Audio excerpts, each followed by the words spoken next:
فقت على خبر يا جماعة الخير، والله ما عرفت كيف بدي استقبله. والله من الصدمة خفت. قال منظمة الصحة العالمية تدرج مواليد الثمانينات تحت فئة كبار السن.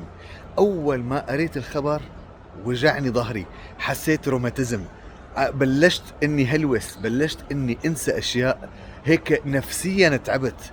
معقول نحن الجيل اللي شاف طمطم، اللي شاف فوازير شريهان، كابتن ماجد، راح على البوكيمون، بعدين راح على وصلنا للاي اي، ما خلينا شغلة ما عاصرناها، ما خلينا يعني كل شي صار عنا. معقول نحن صرنا كبار السن؟ معقول هيك خطف العمر؟ يعني الشغلة الوحيدة المبسوط عليها ممكن هو الباركينج، باركينج كبار السن، مدخل كبار السن، كبار السن لهم أولوية. معقول؟ معقول هيك صار فينا؟ نعم اتركوه لله والله. خليني اروح ادور على عكازة، بدي اشتري شي عكازة. بلشت حس كل جسمي عم يوجعني. قال كبار السن، قال العمل لساتنا بعز شبابنا. سمعتوا هالخبر؟